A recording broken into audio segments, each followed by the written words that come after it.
Oh. Alright. Let's show us what's in the box. Top secret. First one is for Grizz. Oh. What? Hang on, what do we got? Keep going though, man. You're doing good. Yes! Dude, you punched the fuck out of that, man. Holy fucking shit! So good. Yo, Captain Pearl. I didn't know what was going on there. Man. Fucking got him. Fucking got him, dude. Holy shit. Dude, good game. Fucking good game. Are you ready? I knew it!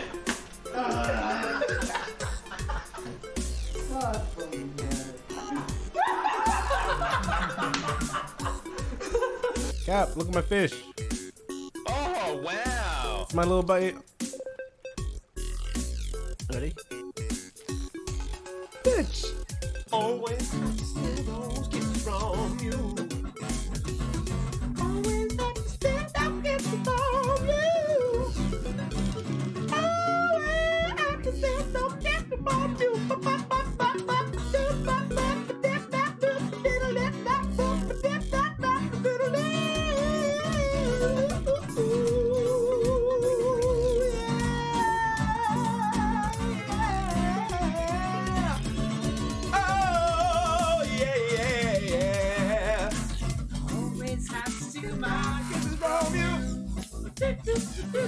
Always have to steal my kisses from you.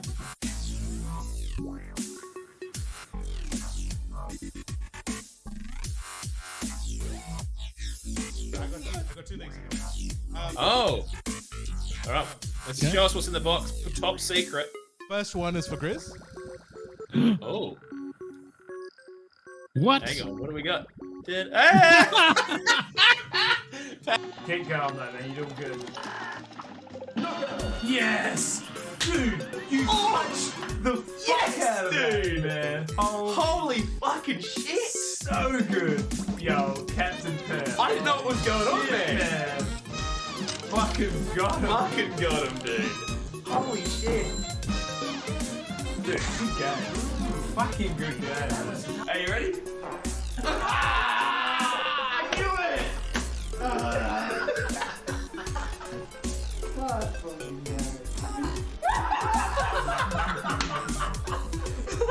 Cap, look at my fish. Oh, wow. It's my little buddy.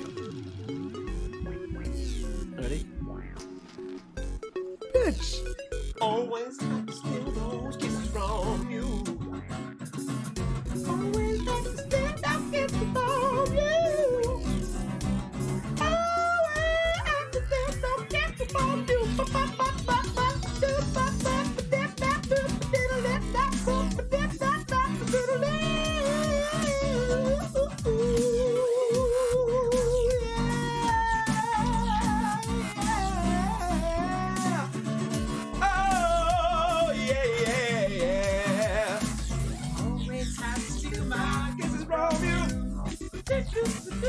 Always have to steal my kisses from you.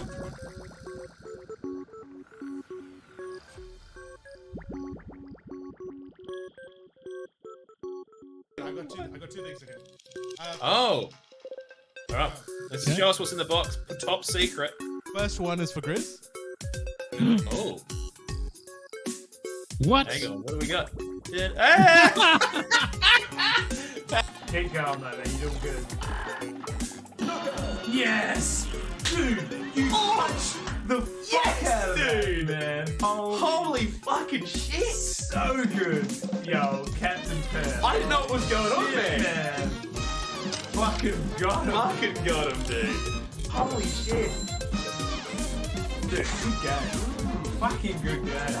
Are you ready? I knew it!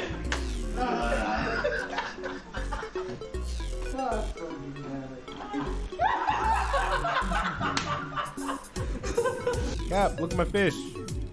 Oh, wow. It's my little buddy. Ready? Bitch. Always. Probably ahead of you. No, how would you be ahead of me? G'day, you legends. welcome. G'day, How are you folks. guys? What's happening? We got Moosey caging Red. Who else is in here? Pav, how are you, Pav? I'm doing good, Grizz. Still getting over that cold I had a few weeks ago. Oh yeah, you're actually sounding heaps better today. Pav? I got a pretty shit cough still lingering, but I've got ongoing. So yeah, that'll last me a while. But otherwise, doing good. Pav good. almost died of man flu. Can confirm. I'm telling you, it was rough. It's fucking rough. Yes, Red. Come and join Hi. the OGR Guild. Welcome back, Cap. What is the OGR guild called? I forgot again. Bear and Banter Buffet. I didn't think about that. We got Caging Runt in there. Still hasn't put any fucking money in the guild bank. So I'm about to kick him out, actually. I'll allow it. Or maybe he has. I don't know. I haven't looked at it for a while. Maybe he has put a couple of bucks in there. Cross Cap, get a haircut, mate. Yeah. What? Caging Runt. I'm gonna get one in the next couple of weeks. Actually, got Being a, a chi- got a got a fucking wedding. Being a cheeky mungarellino. A wedding. Very good, mate. Who's getting married? Do you know my mate Ollie? Oh, Ollie's wedding. No. The big old dog and Biddy. I met them. They're very nice. Have Clippers will travel. Fuck that, mate. I'd never trust you with my hair. Come on, that would be a great episode. Oh yeah, Fuck, with my remember- last episode. Remember the time you and Mia waxed my chest, Cap? That was brutal. Can I get dude. that video, by the way? Yeah, I'll Yeah. send it. I got it somewhere. Hidden away. Send it to Cut the fucking way. you. Should we do it, boys? Just before, Yeah, go on. Cap, we're just doing timestamps at where the standout new releases and notable stuff. Or I'd just do time. Do you know what? I'd just do timestamps where I've put things in the description titles. so the two. Yep. All right. Okay. Got him. All right. Sounds good. Bring up your timer as well, Cap. Oh yeah. Get your timer up, sir. Don't forget the timer. In 3, 2, 1.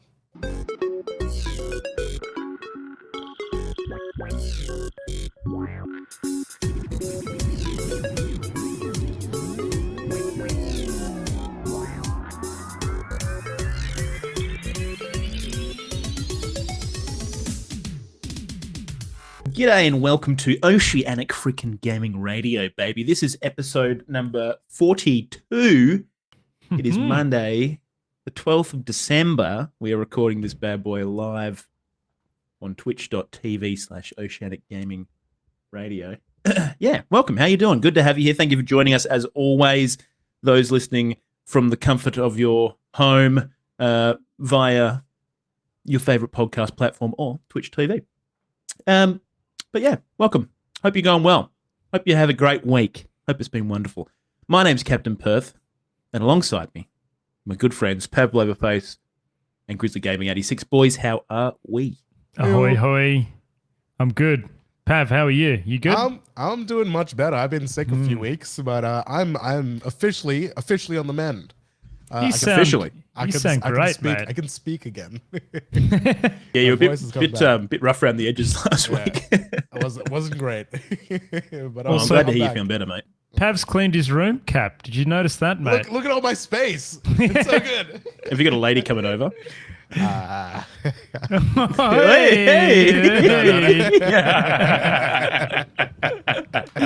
I wouldn't be here if that was happening. So, Yeah, guys, good you time, all know if Pav can't make it, you know what's going on. All right, Yeah, he's listeners? got a fucking classic Pav. Yeah, you fucking fuck the boys, mate. Well, no. That's a joke. Well, No, no. there you fucking go. All right. So, Pav, you're feeling better. I'm glad to hear that, mate. Did you get up to anything exciting over the weekend?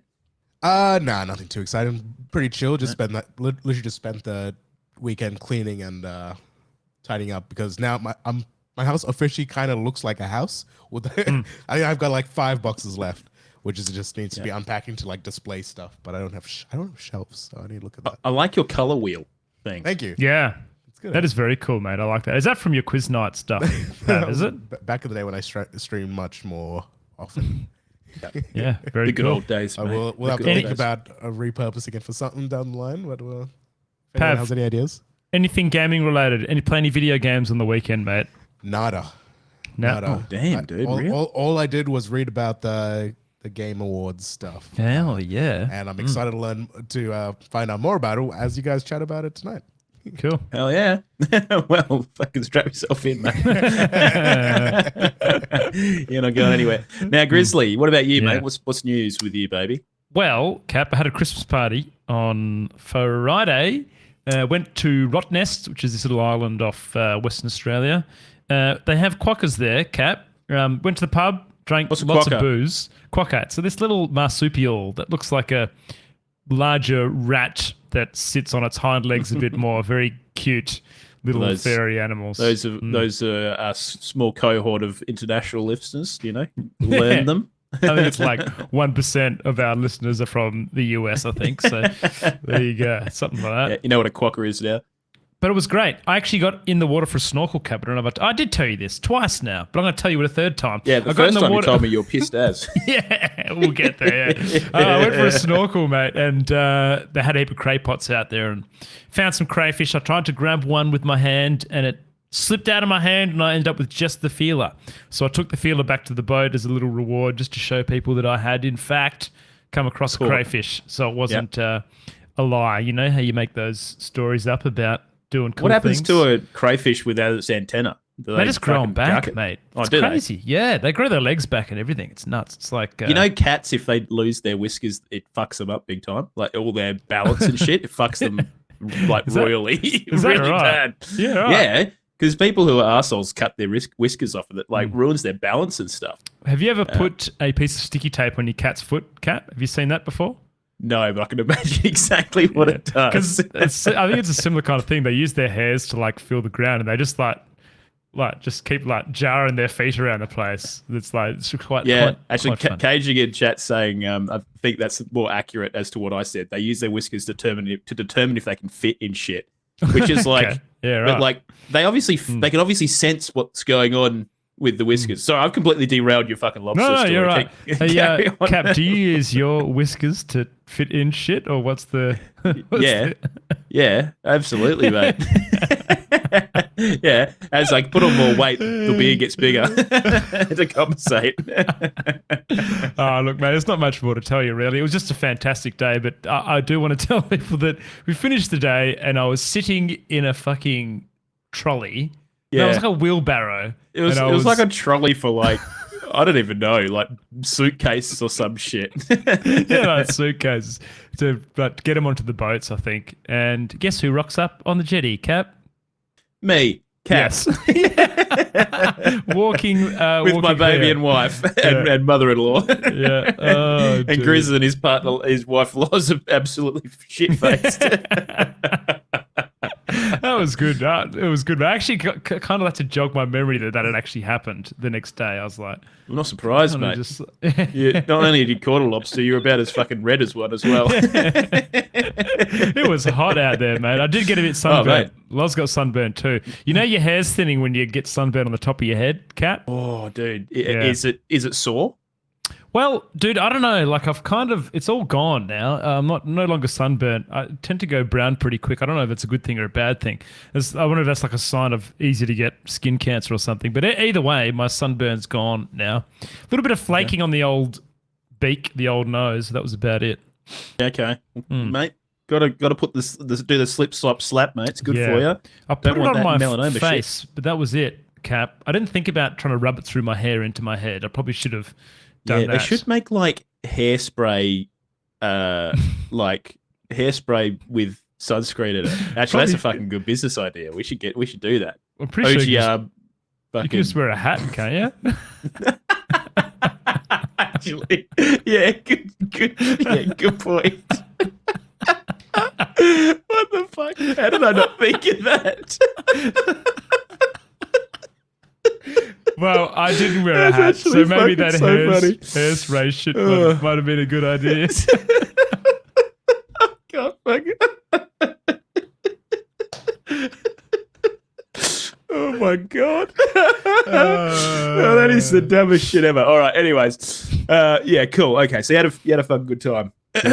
That's basically it, mate. Nothing done. I had another gig on the weekend, but look, I don't want to say that every time because it pretty much got one cap every week until January now. But I do want to try to get some Perth cohort down. If you are in the Discord, reach out to me and I'll send you the address of the next one. It's in Leederville. Nice little pub in there. Be great to get some Yeah, man. some streamies and some legends down there for a couple of beers. It's What a very time do you normally small kick bar. off? Well, the Sunday session's about from 4 to 6, so like Yeah, that's not too bad. prime time in the afternoon.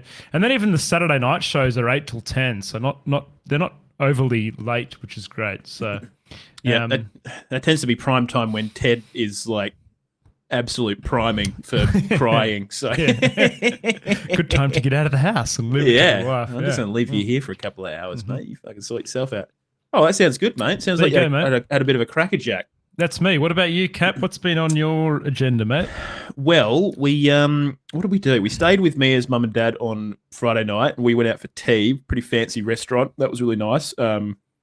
Spent a couple of $100 and just kind of went wild. Had like a feed me menu, and I had a heap of beers, and it's really nice actually. So that was really good. And then Saturday didn't do an awful lot. We caught up with some friends that night. And then Sunday, caught up with some family that hadn't met Ted yet. And yeah, I squeezed a bit of World of Warcraft in amongst all that, which was good. How are you finding the WoW, Cap, so far? Yes, Good. I mate. did kind of find I've basically finished the main storyline.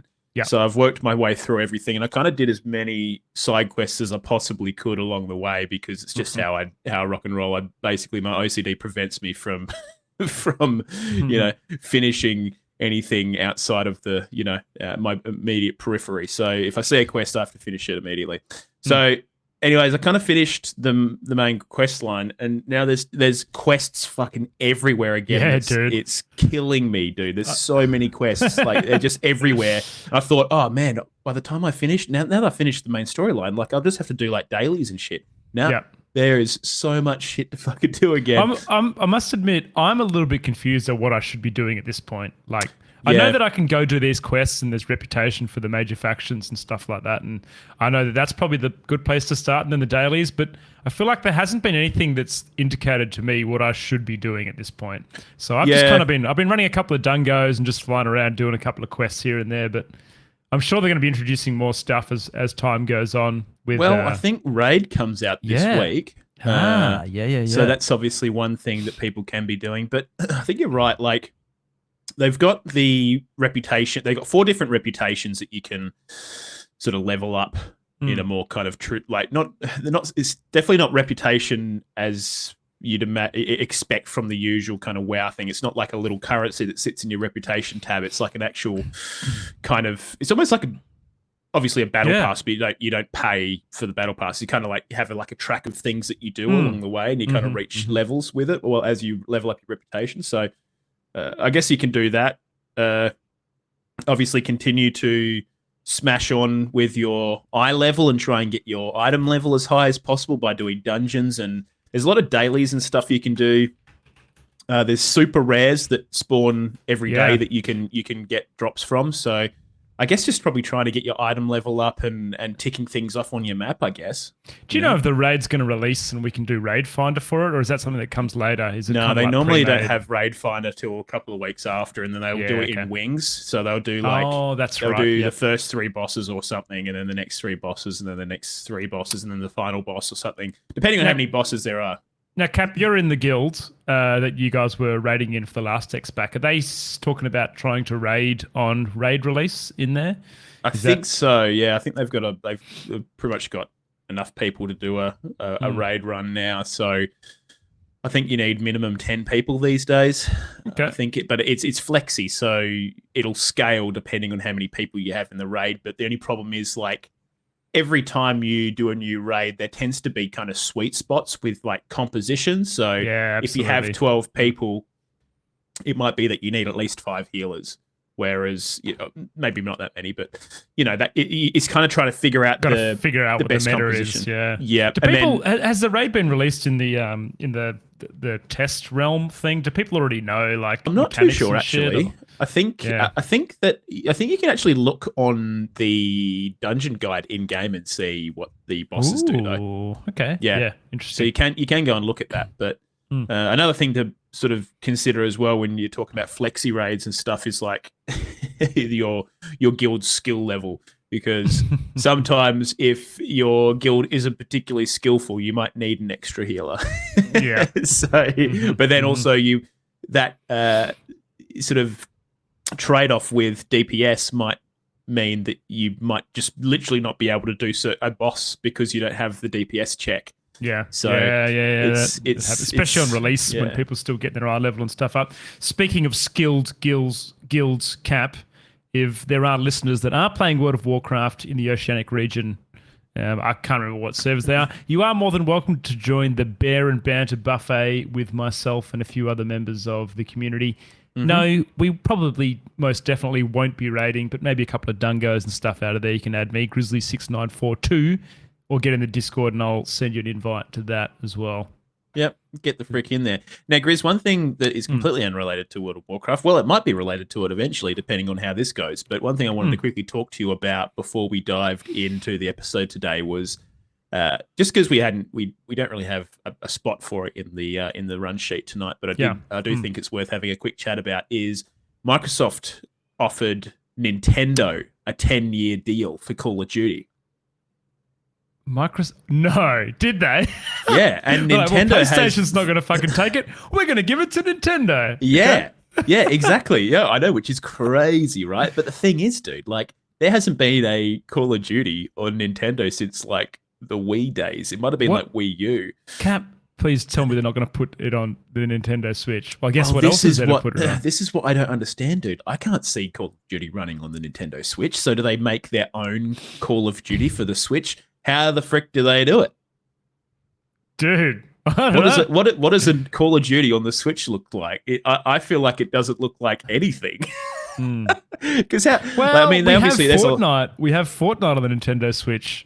it's true, I don't know how suppose. that runs. I can only imagine it would look like utter fucking garbage. But regardless, I do think this is completely fucking genius from Yeah. Microsoft. Obviously, Sony's sort of putting the fire up underneath them, trying to blow this, 60 whatever billion dollar deal out of the water.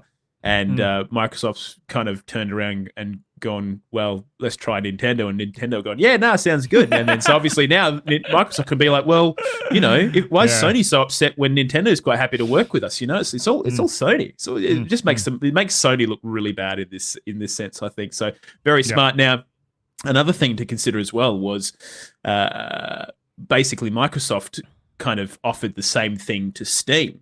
And Gabe Newell came out and said, well, we're not going to accept it because I appreciate Microsoft's sentiments and we trust them anyway, so we don't need a deal. Is that right? Which I thought was incredible. We don't need it written in writing. We just trust that they're going to do the right thing. Yeah, we trust that they'll do the right thing, and we don't need it written down. So again, Newell. What a founder. It's just fucking clever boy. So I mean, a lot of people probably. I don't know how people feel about this. Personally, I'd love to see Activision Blizzard go to Microsoft because I just I love those IPs, and I think in the hands of Activision at the moment, I just feel like they're not really been sort of well done by, and obviously there's been a lot of shit that's come out, and I mean Microsoft probably won't solve all those problems, but at the same time, I do feel that maybe they might be caretaken a little bit better, and maybe a bit more money and thought can go into those IPs that we love so much. But regardless, I think what's come out recently is quite telling of Sony maybe playing. I don't know. It kind of reminds me of like soccer players when they get kicked in the shins, you know, in quotation marks, and then they sort of writhe on the floor like, "Oh my god!" Oh! They're just So that's going Sony for at the that moment. free kick, aren't they, Cap? They're just going for Exactly the free right. kick there, mate. Yeah. Yeah. Trying to get the referee on them. It's Microsoft's It's done been now. doing it all day, ref. It's been doing it all fucking day. Anyways, talking about doing it all day, we're going to be doing this all night. Not really. We got an hour and a half. So let's get stuck into it. Big episode. Big episode coming up. But before we do anything like that, just want to say thank you for listening again. Make sure you follow us on Twitch. Make sure you follow us on Twitter, twitter.com/OGR show. We post a poll, which we'll get to soon every weekend. But yeah, just follow us on those on our major social network platform thingies. And also, thank you to our wonderful Patreons. We actually got a new Patreon. Yeah, we this copped a week. new Patreon. Amazing. So, without further ado, thank you so much to Sukai, Moosey, Caging Runt, Sergeant Paul, Lee GD, J Libs, and now Nicole. If you want to go and support this little podcast of ours, you can do so by going to patreon.com/OGR show. I'm pretty sure that's right. I don't think I'm making that up. So I keep saying it every week without actually checking to see if that route's there. But it looks like I'm correct. So that's good. Yeah, you nailed it, mate. Doing a good job.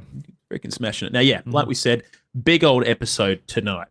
Lots of shit. Well, in fact, one thing happened. Let's be honest. It was the Game Awards. So we're going to talk to you guys about, you know, the things that were revealed during the Game Awards, some of the big hot ticket items. We had a bunch of release dates confirmed for things that we knew were coming out. Some incredibly exciting by Nayad. And there was a bunch of other notable shit as well that we'll run you through as well. But what we're going to start out with is last week we did a bit of a prediction hunt amongst ourselves for 20, I believe it was 20 categories, Grizz? Yeah, 20 categories. Yep.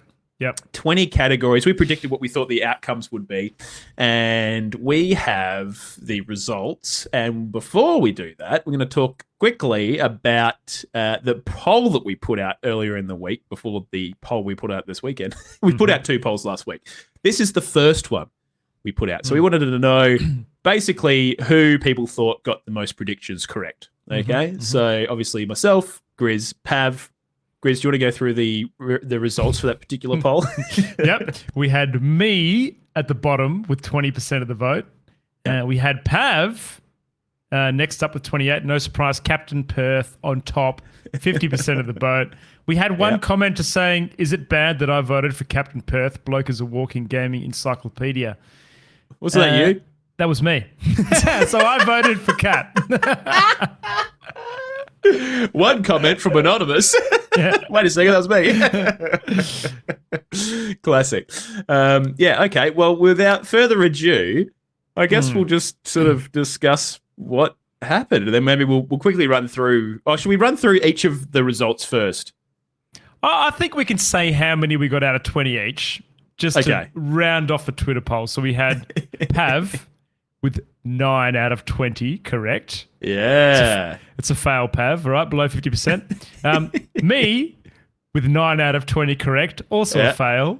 And Cap, our esteemed leader here at OGR, with 9 out of 20 correct. Literally Three-way tied. 3-way tie across the board. We did not plan this, I swear, did we? We did not plan this, Unbelievable. Well, I mean, we couldn't have planned it. It was all predictions. It's true. It's very true. But yeah, so there you go. Okay, very, very fucking good. Okay, well, let's just sort of go. I'm going to go down the list real quick, Grizz, and we can maybe just have a quick chat about each of the categories. Now, we're just going to start off with the big one. Game of the year went to Elden Ring. Much surprise there? I don't really think so. Some people are saying, "Oh, I can't believe that God of War Ragnarok didn't win." It's like, dude, did you not see the social media storm that happened following Elden Ring? Like, come on. Yeah, a lot of people in their predictions. You did see God of War come up a lot, and people saying Elden Ring was just not a good game. It was just a bad game. So I don't know. In our mind, we felt like Elden Ring was definitely the outright winner. In fact, all 3 of us voted on Elden Ring for Game of the Year. I think people also sometimes they kind of get a bit caught up on like timing of releases. So like what I mean by that is the stuff that happens towards the end of the year tends to get a bit more limelight. Again, kind of like, you know, something like the Grammys or or what's that movie? What's the movies one? The Emmys. So Yep. yeah, I think people maybe kind of sway towards newer stuff because maybe it's fresher on the mind and perhaps they are probably having more fun with it at that time where they're not kind of burnt out at it like they might be with Elden Ring. But still, I mean, Elden Ring still won. So fucking there you go. Now, we all voted for Elden Ring for that one. So there you go.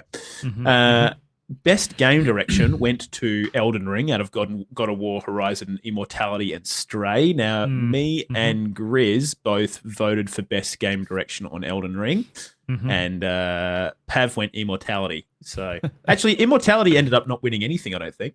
No, I didn't see it in the results at all. There you go. No, so not that good of a game.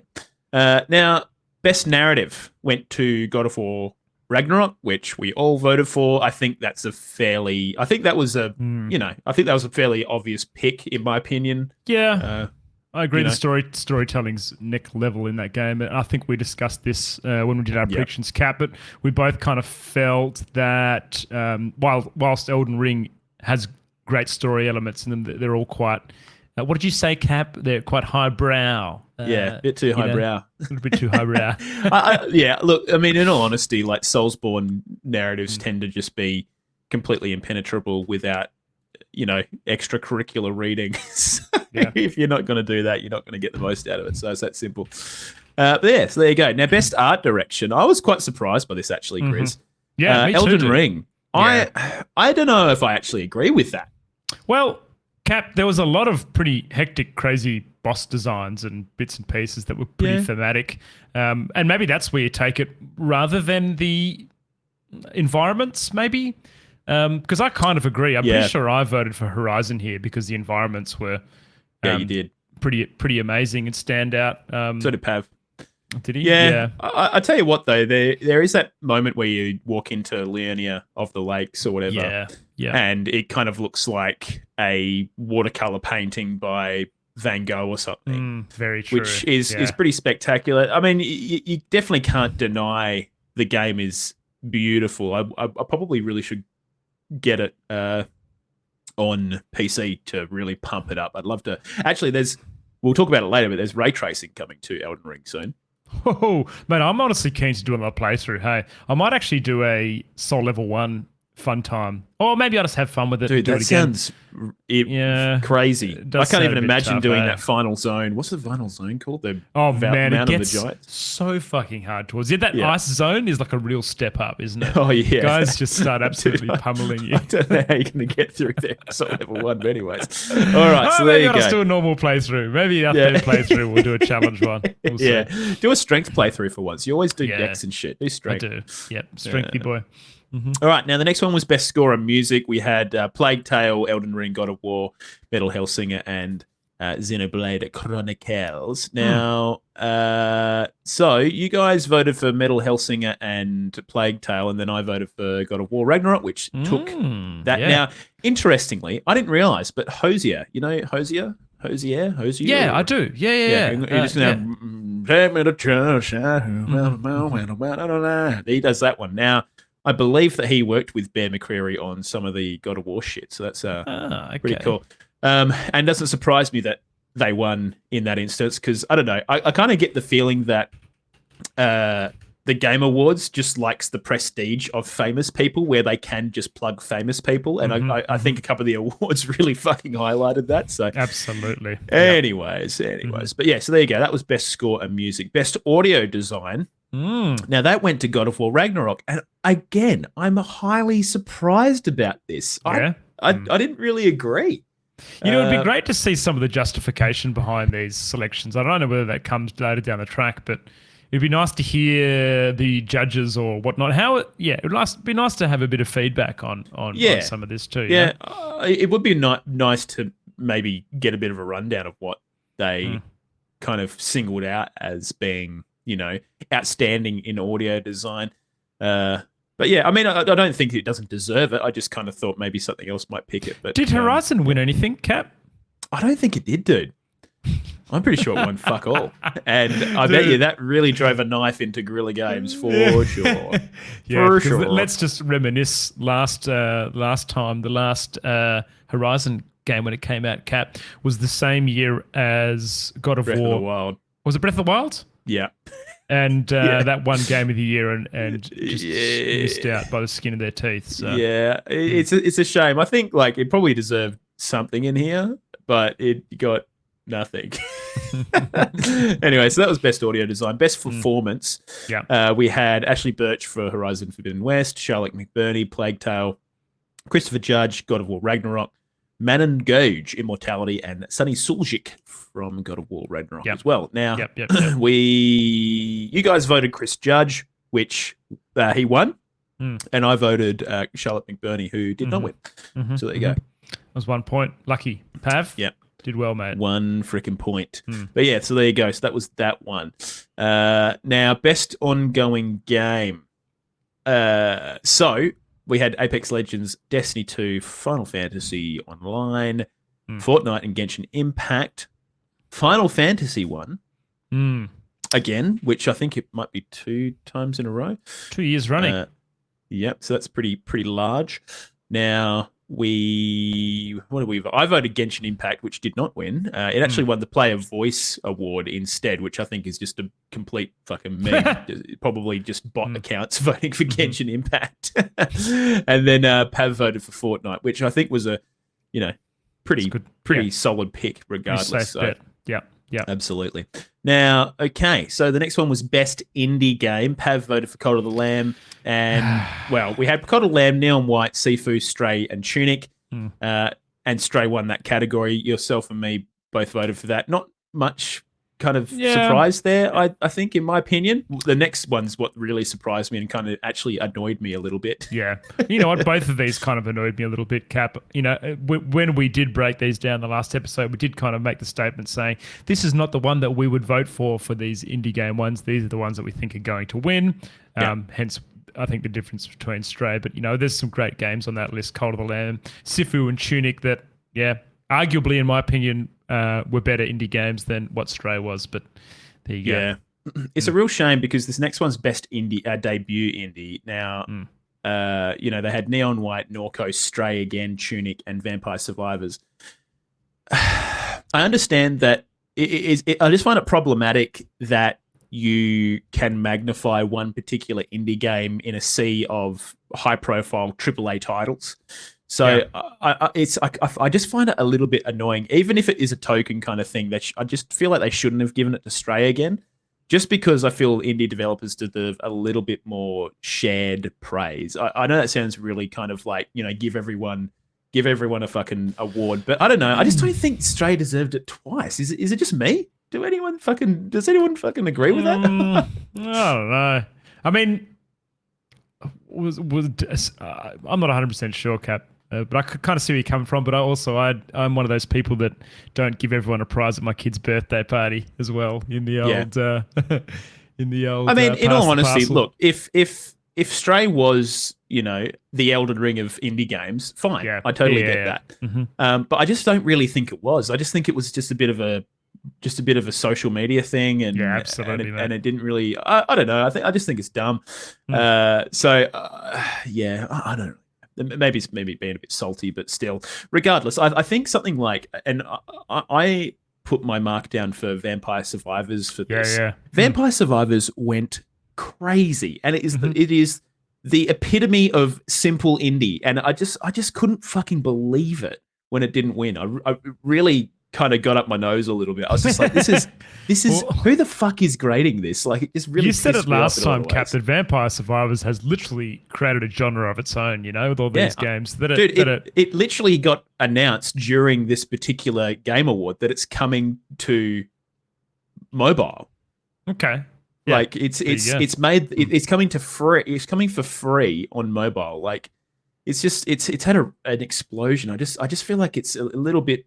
They had the blinkers on a little bit in this category, but yeah, I mean, people at home that are wondering how it can win both categories. So best indie can be developers that are like, I guess, they have a few games under their belt. Yeah. So for example, Massive Monster, Cult of the Lamb wasn't their first indie title.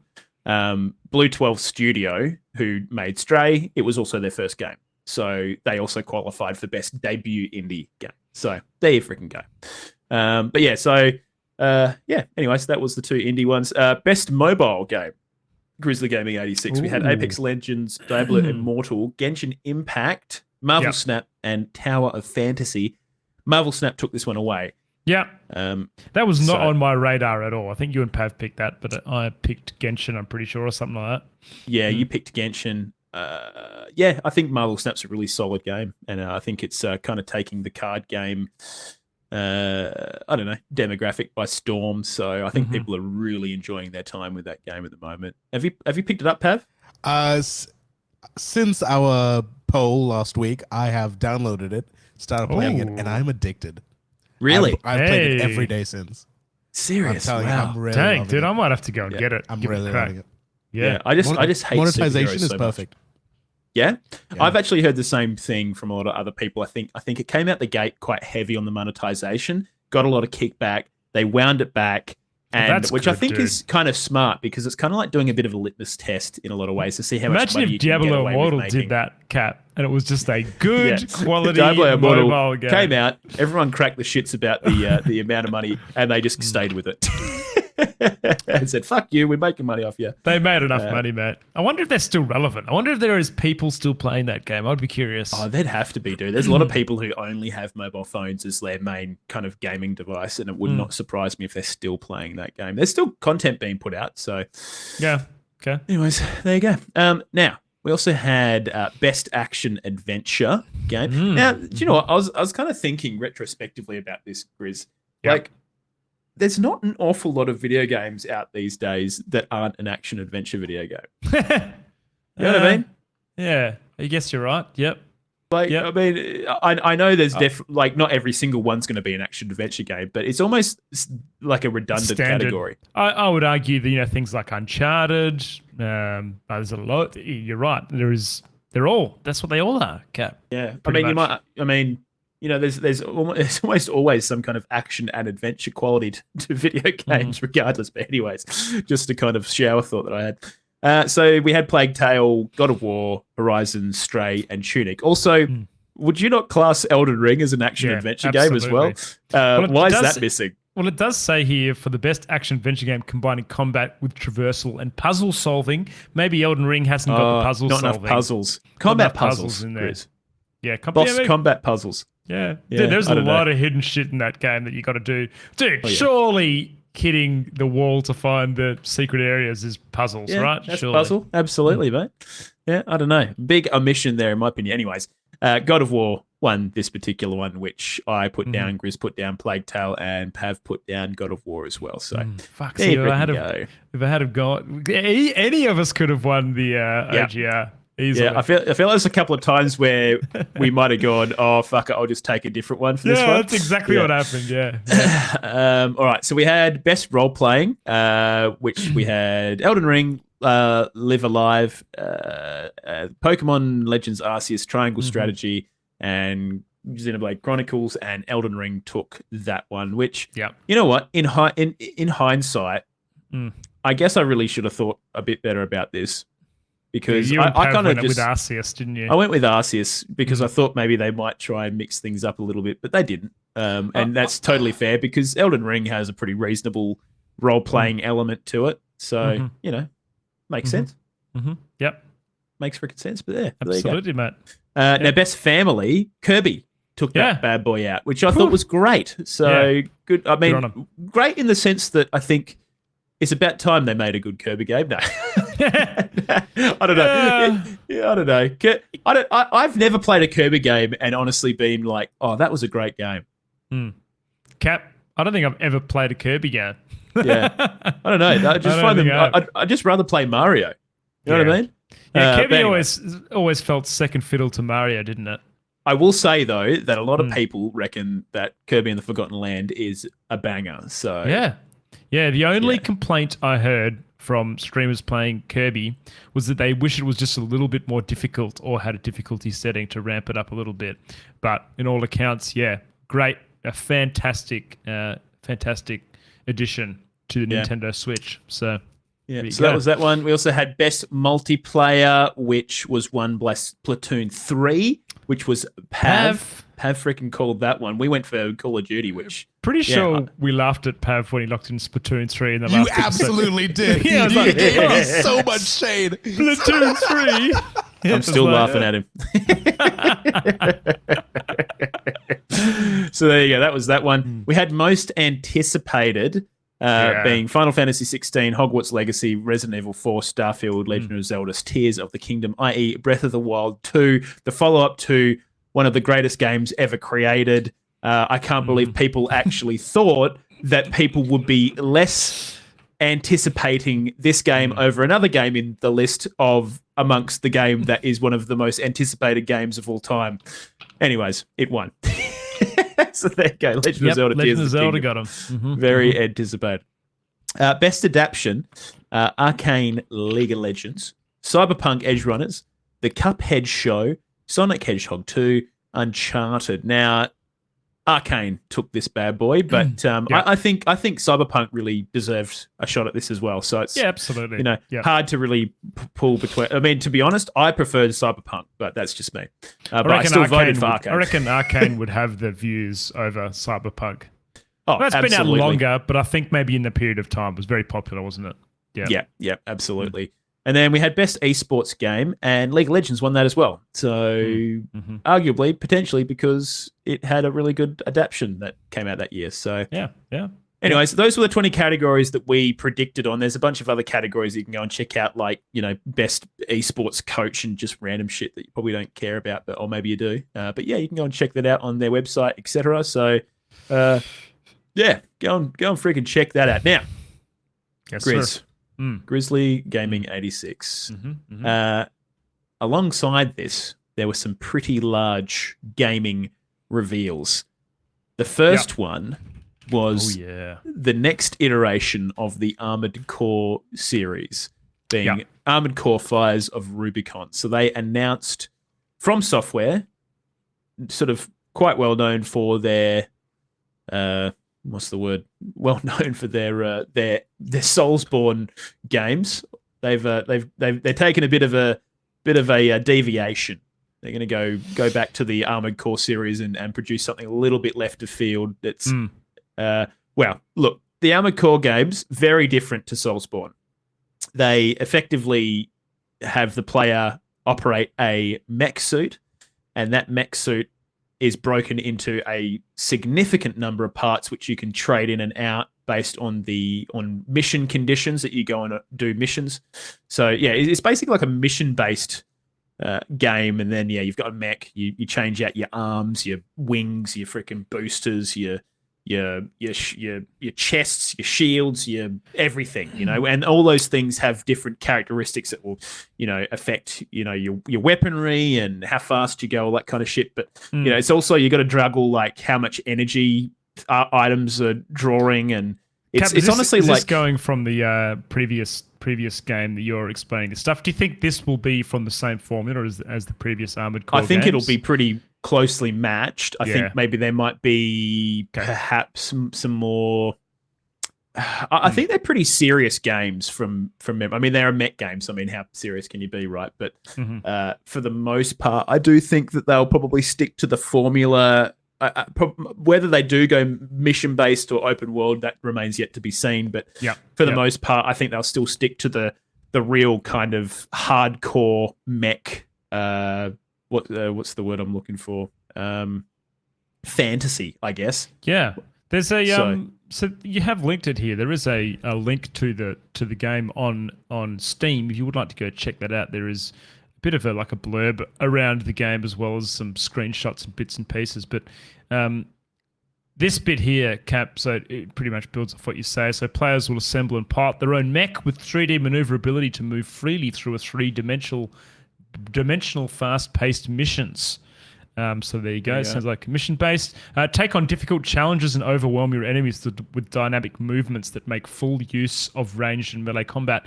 Now, Cap, From Software, right? Like you say, that they have literally anything they've touched in the last, I don't know, I'd even go as far to say 10 years has turned to gold. We've seen Sekiro and all the Soulsborne stuff. While they haven't been really out in the limelight since Elden Ring, those games are highly rated as being some of the best RPG games there is to play. Are you? What do you think about this Armored Core? Is this something you're going to pick up? Give a go. Look, I'll probably give it a crack. But mechs don't normally really interest me. But I mean, it's a From Software game, so I'll go and eat at the table as always.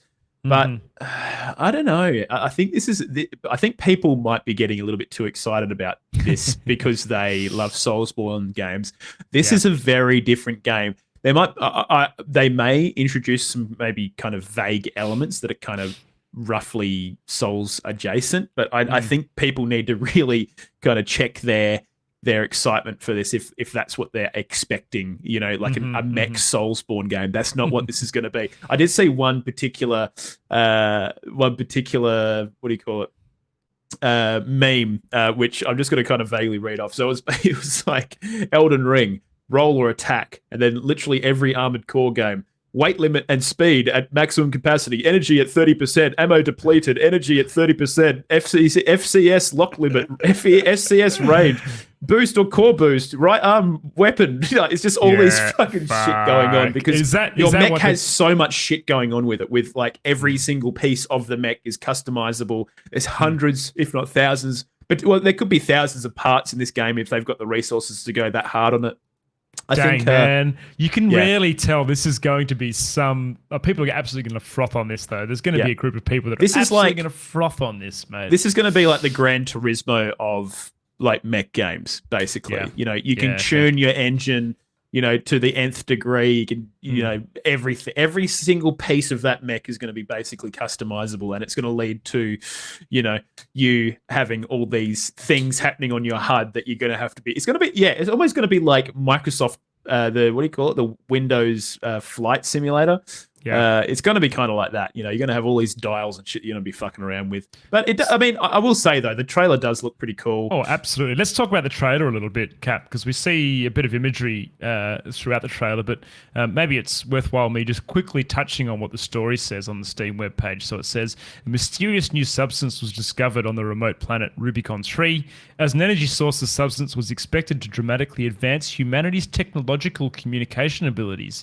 Instead, the substance caused a catastrophe that engulfed the planet and the surrounding stars in flames and storms. So we do see some footage in here of almost like a post-apocalyptic big red storms and crazy-looking mechs kind of traversing those environments and fighting. But, dude, it looks pretty cool, huh? Yeah, it does. It does look pretty cool. I will say that the actual aesthetic of it is pretty baller. I think if I'm going to go with mechs, it's probably going to be this kind of mechs because it's a little bit more serious versus some of the anime mech stuff that I just don't find particularly interesting. But yeah, I think this could be pretty cool. I mean, obviously we got the big dog Miyazaki working as it says development team. Hidetake Miyazaki will be involved as the initial game director. So based on initial development, followed by Masuro Yamamura has taken over as director. So I actually find that quite interesting. Yeah. Caging in chat, I'm definitely firing shots at Gundam because I just find it not particularly interesting. I don't know. It's just not for me. I totally see why people get into this shit, but it's just not my thing. Yeah. But yeah, anyway, so could coming be 2023 Cap. Coming next year, along with the fucking plethora of other games that we need to play. Yeah. Now, Grizz, I have some fucking tinfoil hat shit for From Software. Yeah. What? Go. Give it to me. So is it regarding the Elden Ring DLC, Cap, or what? Yes. Yeah. Okay. Yep. Cool. I reckon they're going to skip the DLC and go straight to Elden Ring 2. No. I don't know. Is this to do with the recent DLC, PvP DLC that we've had, Cap? I just can't believe that we have not had a single sniff of DLC. But I don't know, man. People still playing that game. But I'm more fucking curious why we didn't see Hollow Knight at the fucking Game Awards. That doesn't surprise me, dude. I just think the guys who made Hollow Knight made a shit ton of money, and they're just cruising, making sure that game is 100% $1 billion perfect. So I just don't think they have any reason to pump that game out any faster. I reckon there's It's as simple as it's not ready. There's too much unexplained stuff in Elden Ring, Cap, that only a DLC can cop. I know. I know. It's probably going to be. There's probably going to be a DLC, but I mean, I can also see them just going. You're Elden just pissed. Ring 2 coming tomorrow. Yeah. Because I mean, by now, right? So, like, okay, let's have a look at the DLC for Dark Souls 3 release date. Oh yeah, how soon was it after? So that was 28th of March. Yeah. Now, when did the Dark Souls come out? Dark Souls 3 release date. Dark Souls 3 came out 24th of March. This was a year, So was it? a year later, they had DLC, but they would have announced it earlier than that. Okay. So we should be expecting. I mean, when was Elden Ring released? That was like February, wasn't it? I honestly can't remember. Yeah, it was definitely 25th of Feb. So, dude, Yeah, they've got okay. 2 months to get this fucking DLC out, brother. Come on, Miyazaki, what the fuck you doing, mate? Stop working on mech shit and get this fucking DLC out. I've got better things to do than play mechs.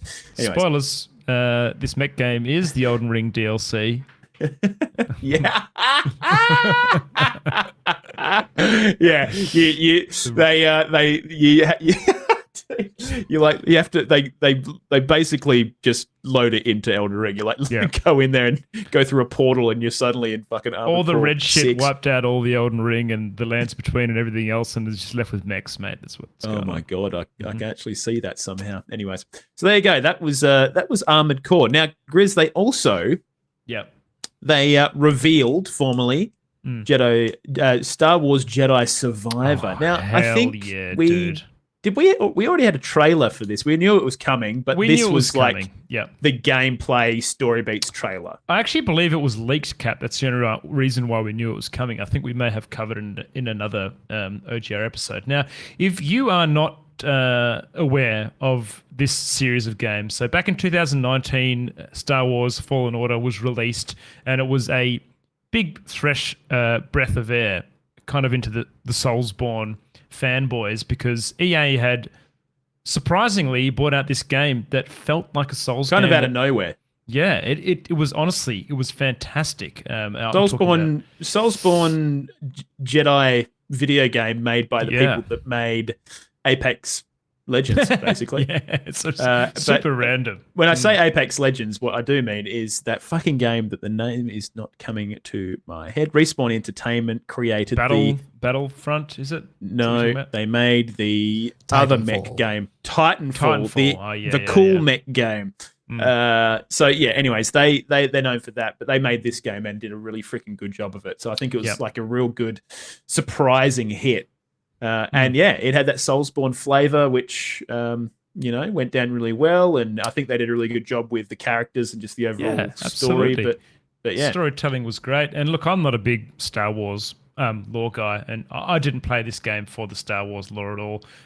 Doesn't really do a whole heap for me, but I thoroughly enjoyed playing through this. Surprised you, Cap, that I'm not into lore in a video game. yeah, But I thoroughly enjoyed this, and what I enjoyed about it was the difficulty. You could really pump it up to. You can have it on a low difficulty, and it's kind of like a bit of a story It's pretty thing. freaking hard. As soon as you pump it up, my God, it felt like a Souls game. It was great. Yeah, I think like it was pretty cool, like cruising around the Star Wars universe to different sort of planets and stuff, and you're kind of uncovering all this like hidden Jedi, artifact shit, and it was just really well done. I think you could customize your lightsaber and do some nice little things. It looks like they're going to be probably following the same kind of thing. Looks like you can break your lightsaber down into two lightsabers, or cool. go with a Darth Maul kind of double-ended lightsaber. You can. It also looks like he's got the Jesus Christ fucking lightsaber that Kylo Ren has. So he's Oh, basically yeah. got the light version of that. It had like the little like fins come out the side, and I bet everyone fucking squealed for joy when they saw Loved that it. in the thing. So yeah, but it looks really good. The animations looks like they've really pumped up some of the finisher moves and stuff. Yeah, and it looks great, doesn't it?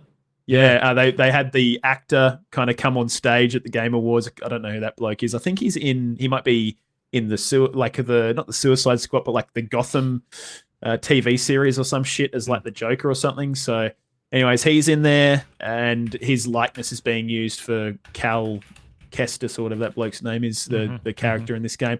But yeah, it looks like the guy in the goop or the guy in the water vat, he's actually the bad guy by the looks of things. So, Okay. yeah. So people wondering who the fuck that guy is. He's probably the bad guy. He's the looks big like. baddie. Now, He's Cap, an naughty this is boy. coming. This is coming early next year, kind of March 23. So yet another game coming in the first quarter next year that we can look forward to. Now, Cap, are you into Star Wars lore? And when you played through the last one, were you kind of like, yeah, this is great from a lore perspective, or? Not like in depth. I think there were certain elements of it where I was like, oh, that's pretty interesting. Like the whole going to the home world of Darth Maul and basically, and doing shit like that. I thought that was pretty cool. But I'm not. Do you think these do a good job in terms of representing the Star Wars lore to the fans? Probably not These the right games? person to ask, but just the small amount of stuff that I've seen, I would argue that I think they do a pretty good job, and probably do a really good job of offering an accessibility point into the wider Star Wars lore from the basic kind of, you can go and watch the movies and get a small amount, but you can also go and read every single book and really there's a lot open up there. your world. I mean, it's kind of like the Warhammer series in a lot of ways. Like you're kind of just scratching the surface with the base level shit. So I think they do a pretty good job. But yeah, I think overall, Grizz, I'm thoroughly looking forward to this, and I'll definitely give this one a fucking crack. Now, Yep, me too. a game that I'm sure that you are about ready to shit your pants for, dude. Hades 2 from Grizz, a studio who traditionally never do sequels. I remember you told me this. We spoke about this in one of the very, very early episodes of OGR. Yeah. That Supergiant do not usually do a sequel. Now, Hades was for me, the gateway Supergiant Games release. Yep. It was my game of the Bastion, year. all those games. Yeah, I didn't play any of those, and I still haven't gone and played them. But Hades 100% was the game of the year 2018 for me, Cap, for a number of reasons. The soundtrack was amazing. The art style was amazing. It gave me everything that I wanted in a roguelite, boons from the gods and kind of the weapons and the aspects. But I think the best thing about Hades to me, Cap, was the implementation of the difficulty once you've completed the game through what is called like heat. And essentially you can design your runs to make them more difficult in a way that you would choose to, whether the enemies hit you harder, you get less gold, you have less health, you pick up less boons, and just the way that they integrated that difficulty past your first playthrough made it a joy to play in the subsequent runs once you've completed it. So very excited about Hades 2. It looks fantastic. What are your thoughts so far? Well, I mean, it looks like they've already done a reasonable amount of development on it, because they had like gameplay in there, which I was quite surprised, because I mean, this game came out like a year or so ago. Like, it doesn't seem like it was that long ago. Dude, so, it's 2018, dude. Hades was 2018. what? Are you shitting me? What the hell? That is, dude. Where have I been? I've been in a fucking time portal somewhere. Okay, It has well, that's stayed crazy. relevant. Has stayed relevant for quite a while. I will say that. Even like the Wow. voice acting and stuff, and it was great. But I feel like it almost took a while for it to build up momentum. Cap, I feel like, because it came out of nowhere, and it just kind of was getting a lot of play. It's still getting quite a lot of play on Twitch and bits and pieces. But yeah. Well, look, I think it looks really good. I think I really like it when a company like this gives a sequel, because I feel like some development companies kind of get stymied by just the unfortunate fact of development, that is economics.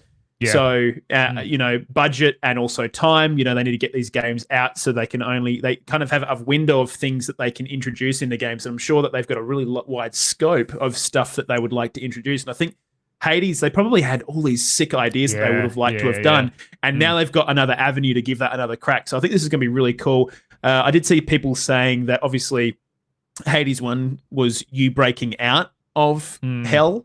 And it seems like maybe this might be you breaking into hell, which would be pretty cool. So obviously the reverse journey. And it looks like the guy from the initial game who had the same crown. Yeah, I think he was kind of shown at the very end of the game with a beard and imprisoned or some shit. So I think you might be maybe saving him or some shit. I don't really know. I have heard that you actually playing Zagreus's sister in this, Cap. Oh, okay. I read that somewhere. Whether that is truth or not, it kind of looks like it. She's got the one different coloured eye that Zagreus has as well. Yeah. And maybe I didn't see that in any of the lore from the first game. And it was one game, Cap, that I did actually read most of the dialogue and bits and pieces in. But if you don't know what Hades is, look, essentially it's like a hugely inspired by Greek mythology underworld. So you see, gods like Zeus and Olympus and Hades Apollo, himself. Yeah, all that kind of stuff. And you basically use those gods to empower you as you play through. So yeah, I think this is going to be excellent, Cap. I really like this take on a roguelite. The artwork's amazing. And you can get snippets of the music as well through this trailer as well. They did a fantastic job, and there's differences but similar in the audio design of this too. So excited where this lands for sure. Do we know a release date? Good. Cap, I don't think we got one, did we? Don't know if we got one actually. I think it's just a bit of a hashtag coming soon. Perhaps the trailer's just about to end. Kat, I will say one thing that Hades did really well that I appreciated a lot was that it was crossplay. So I've got it on my Switch and it runs not too bad on the Switch. And whatever I play on my Switch, as long as I go to a wide connection, it'll update to my Steam same save file. So I appreciate that. So hopefully, that's really cool. Hopefully that's something they can I'm do sure that they'll reintroduce that. They've probably done the work for it and they probably virtually a drag and drop situation. Probably not exactly, but I know things about development. But yeah, there you go. All right, Grizz, next we had a little game from Ken Levine pop up. Ken Levine originally worked on BioShock. Ken Levine announced, alongside their little team, Judas, which looks very BioShock inspired. Dude, it highly looks BioShock so BioShock, inspired. Doesn't it? Yeah. Yeah, it looks like basically what Glenn Schofield or whatever that guy's name was from the ex-devs of Dead Space. So they went, well, they're not making a Dead Space, so we'll just do it. So I think Ken Levine said the exact same thing with BioShock. Has that kind of really weird and wonderful kind of just crazy weird art style with that. Yeah, how would you explain it, Cap? It is kind of very saturated and quite over the top. And it kind of reminds me. Well, it's like a 1950s retro horror. Modern, it's kind of like when the 1950s were kind of trying to predict what the future would look like. That's a very good way to put it. Yeah. So that's kind of the art style they're going for. But I mean, they have so much weird and wonderful kind of, there's people wearing fucking masks, like horse head masks and all kinds of shit. And I mean, I think I just wanted to quickly talk about the fact that this is called Judas now. Yeah. It looks like, where are we? It's available on Steam as a coming soon. You can put it on your wish list. The About This Game section. It's PS5 actually, Cap. I don't know if it's coming. Is this a PlayStation exclusive potentially? No, it's coming. Well, according to this, it's coming to Steam. Is it? Okay, well, there you go. Yeah. So About This Game, a disintegrating starship, a desperate escape plan. You are the mysterious and troubled Judas. Your only hope for survival is to make or break alliances with your worst enemies.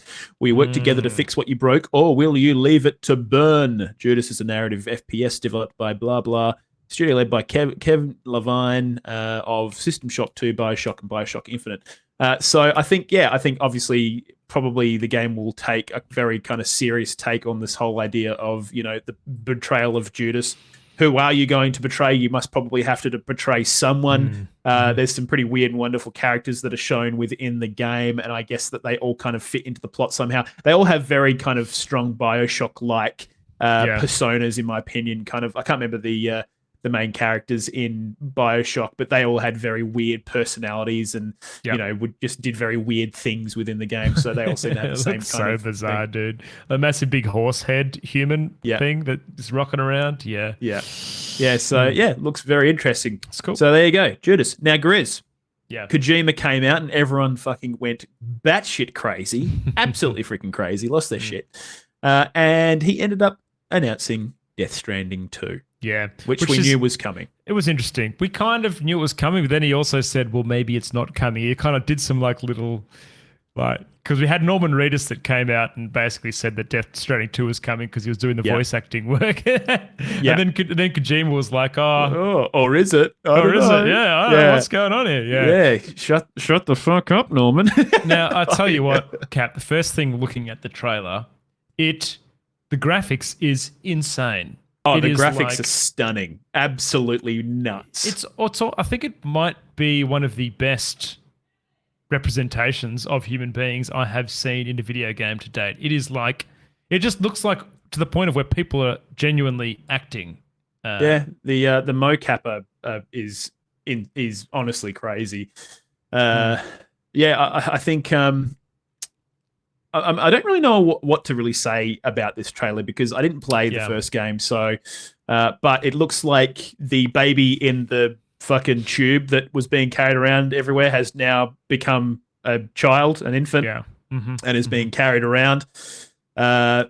So, you know, that weird and wonderful narrative that was obviously happening in the first one has kind of progressed a little bit. Looks, it sort of follows the same characters. I believe the lady that's shown in the trailer for Death Stranding 2 is one of the main protagonists in the first game who kind of goes around with Norman Reedus. Norman Reedus is shown as well with white hair. So yeah, he's aged, hasn't he? But I tell you what, Cap, he looks like an absolute rig. He has got pecs that are just like fucking Norman boulders. Reedus is a fucking rig, mate. He's a fucking legend. Big omission, Mads Mikkelsen. Okay, I was a bit sad not to see him. Now, he probably dies in the first one. That might be why he's not there. Or, plot twist, Mads Mikkelsen is the baby. That would be a very Kojima thing to fucking do. I don't know. I completely made that up. Don't listen to me. Cap, steering away from the trailer itself and more about the gameplay, it didn't ever, after watching the gameplay of Death Stranding 1, it never kind of pulled me into it. It didn't make me want to go play the game.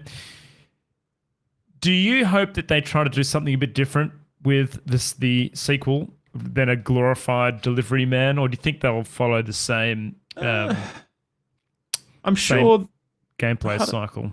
I'm sure they'll expand it. I mean, even based on the trailer, it looks like there's a fair bit of extra shit going on. I mean, fucking Kojima's got his own mech in this game, so you know, maybe old Norman Reedus will jump into a freaking mech and instead of walking around, he just drive a mech everywhere. But I don't know. I'm sure that he will take. You know, Kojima has a track record of doing some pretty funky shit in his game, so I'm sure that he'll take it to the next level. So yeah, I'm going to try and play a little bit of Death Stranding 1, and maybe I'll probably end up just watching a narrative fucking recap on YouTube and then play this game. But we'll see how we go. God, they look so realistic, man. Look at him. Look at the footage of Norman Reedus in there. Far out. Dude, it's honestly crazy. We also have confirmation that Elle Fanning is in this game as well, and we kind of didn't know what Kojima was doing with Elle Fanning because there was screenshots of, you know, that surfaced of things that Elle Fanning was doing with Kojima. But yeah, anyways, there is maybe that person's Elle Fanning, which could be. is fucking bizarre. Person with an electric guitar and a mask on, who it's like a mech warrior kind of person. Yeah, another mech. But yeah, you go. So yeah, Death Stranding 2. Now, Grizz, one thing that was announced that I was just like, what the fuck is this? Crash Team Rumble. So they're using the Crash Team IP. I guess they had Crash Team Racing back in the early days, which was a banger game, by the way. Oh yeah, dude. You know what? I was going to say, Cap. I've written here that pretty much all of the Crash multiplayer games were fantastic on the old PlayStations back in the day.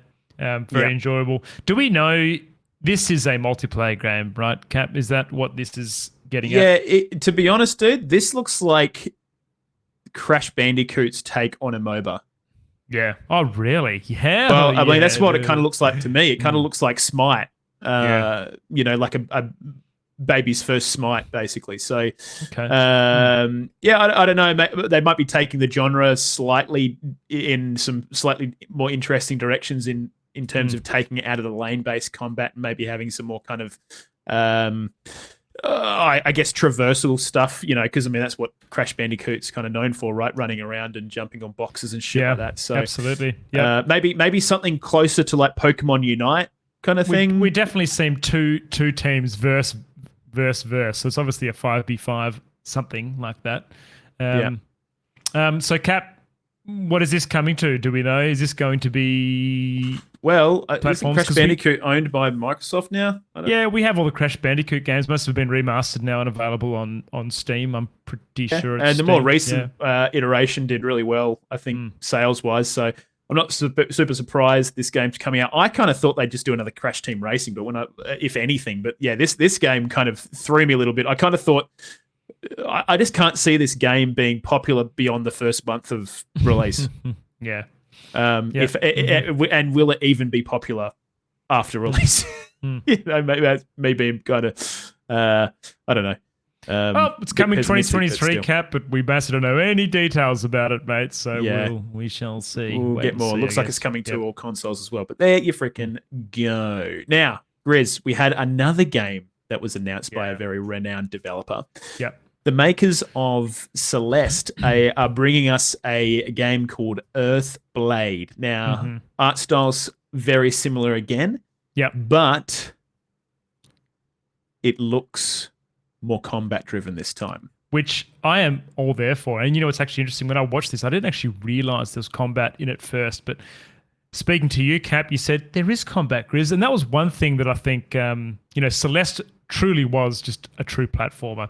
And if you don't know what Celeste is, it's probably worth you having a look. It is a fantastic game. Essentially, it was a difficult platformer where you had these mechanics where you could dash and you could double jump. And they really designed the levels around your movement abilities and kind of Kind of like Super Meat Boy, I guess, in a way. Yeah, that's a good. That's a good way to put it. People kind of to put a dot on the map if you're trying to figure out what that game was kind of like, but much more shit going on in terms of traversal options and I guess like kind of player tech that you could interact with. And I tell you what, Cap, the soundtrack for Celeste was absolutely beautiful. In fact, I have a retro playlist that brings up some stuff like, aquatic ambience from Donkey Kong Country 3 and a bunch of just old school banging retro tunes. And I also have a few Celeste tracks in there because they are literally as good as those old earworms back in the day. So this looks fantastic, Cap. The art style looks slightly different, but on the same kind of vein as what Celeste was. We see your character kind of jumping around the screen through this very stylistic environment, a little bit of combat as well. So yeah, the kind of I guess the topic or maybe theme of the game is kind of like, in my opinion, kind of like Fae in the sense of like FAE, like kind of almost fairy, but not quite, kind of Fae creatures. Your character has these horns, kind of, very similar art style to Celeste. But I mean, Grizz, this kind of approaches me as the Celeste developers' take on Hollow Knight. Oh in a yeah, lot of mate. ways. I say the same. I feel exactly the same thing. Yeah, 100%. And I hope it plays like that. I mean, we know that they can make a very well thought out platformer, but if they can do the same and kind of what Hollow Knight does and put combat in there as well, I think this will be really successful. Absolutely. So Cap, 2024, so we've still got another year before this comes out, but you see a surprising amount of gameplay for a game that's still got a year in development. So I think this is one to definitely keep on the radar for sure. Yep, absolutely. So, anyways, there you go, Earthblade. Now, the final kind of thing we wanted to... There's still a lot of other shit that was kind of revealed, but we just picked out the ones that we wanted to have a quick chat about. Crime Boss, Grizz. Yeah. This looks mental. Absolutely fucking mental. Oh, dude. I don't think I'll see myself play. I reckon this will be like a Duke Nukem fucking level of shit gameplay. But I don't know. It's got a star-studded cast. It's called Crime Boss. It is. Yeah. the cast is nuts, Cap. You see Yeah. that's who the voice acting in this. So, like a couple of names that I recognize. I don't recognize everyone, but we've got Danny Glover and Vanilla Ice appearing. Getting as too old for voices this in the game. Fucking love it. He better say that in game if that isn't copyrighted. But yeah, we also had Michael Madsen, who was in Reservoir Dogs. Okay. Yeah, he actually showed up in an ad for the Game Awards, which now this makes a lot more sense as to why he was. Because when I saw that ad, I was just like, "What the fuck is he doing in here?" Yeah. Anyways, this is why. So he's going to show up as the main character. We've also got Chuck Norris floating around in there, and Vanilla Ice, lol. And yeah, there's a bunch of other fucking cast members in there that I'm sure you'll recognize. One of the guys from Guardians of the Galaxy's in there. The guy who plays the blue guy. I can't remember his name, but yeah, it just looks like a weird, like it's almost like it's like GTA on. A bit more neon lights and bits and pieces, isn't it? Cap? What was that fucking game that ID Software did? ID Software games. One of the more recent ones. Not Quake. No. Maybe someone in chat might be able to remember. It was like they did a remake of it recently, but not Doom. No, shit. God, that is gonna absolutely kill me. Someone will figure it out, surely. It was kind of like a post-apocalyptic game. I'm pretty sure it was ID Software. Metro, not the Metro. Not Metro. No, not Metro. Shit. Grizz, this is actually going to absolutely piss me off if I don't figure this off. Shit. Now, but yeah. Well, I will say, Cap, on this, mate, that the thing that worries me is they've got some big name voice actors in here, like actual movie star voice actors here. So you worry about the budget when where's the budget gone? When you've got the developer spending a serious amount of spondles getting these kind of names on your game. So dude, absolutely, I couldn't agree more. I think that's probably almost certainly where I would be kind of worried about. But I don't know. Rage is the game I'm thinking of. Rage. Rage. The most recent iteration of Rage. That also had a very kind of neon fluoro kind of thing going on. Was that the game I'm thinking of? Rage. Game. Let me have a look. Game. Yes, that is exactly the game I'm thinking of. Sorry, I had to look that up. It would do you feel better? Do you feel better now, I feel Cap? a lot better, actually. That's the way. Yeah, it's kind of a mix between Rage and Grand Theft Auto. So, anyways, that's the kind of thing going on. It kind of got a Vice City vibe, that kind of like 80s vaporwave thing happening. So, anyways, that looks really fucking weird. So, if you're into really fucking weird games, you're in for a treat. All right, now, Grizz, they also confirmed a bunch of release dates. One that we probably will just sit on for a little bit because I want to have a bit of a chat to you about. Yeah. Diablo 4 is coming. Hell yeah, dude. And there's actually some other stuff that we don't think we have announced here. But yes, Diablo 4 is coming. Cap, June 6, 2023. And honestly, Cap, I am surprised that is coming that early to us. That's not far away, mate. What is that? That's like 6 months away. I honestly thought it was going to be earlier, but that's just did you? Okay. Maybe it was more so I was hoping it would be earlier. I think it was more so of a hoping it would be earlier. Now, June 6 being 6 of the 6th. Obviously, they couldn't get the other 6 in there, but it's about as close as they could get. So they're going for the cosmetic date in line with the whole hell, aesthetic. But anyway, Grizz, they released this insanely good looking fucking my God. Like, dude, honestly, when I watched this, I was like, I had goosebumps. It was amazing. The cinematic is out of control. It's like these angels are kind of coming into invade hell, and there's a big battle happening between them. There's a lady they've walking really on got coals. the dark horror down in this one. Very Diablo 2-esque, Cap. And, everything that we've heard, Diablo 3 had bright colors and fucking ponies and angels and bits and pieces, whereas Diablo 4 seems to have gone back to its roots, which is this gritty, dark, gothic,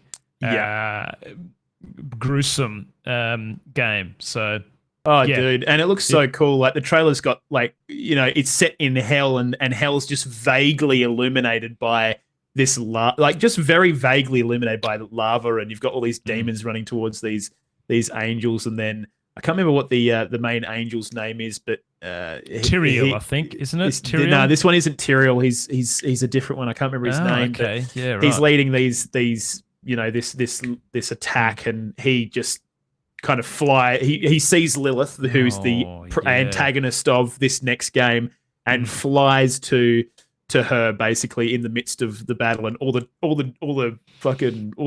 demons are just like, oh fuck, and honestly the trailer is unbelievable. You got to go and check it out. Definitely it go and so have a look nuts. at it. Now, Cap, it's worth mentioning alongside this, you can actually pre-purchase Diablo 4 now, and there's a couple of different tiers you can get, giving you different cosmetics. You can actually get some physical bits and pieces with it as well.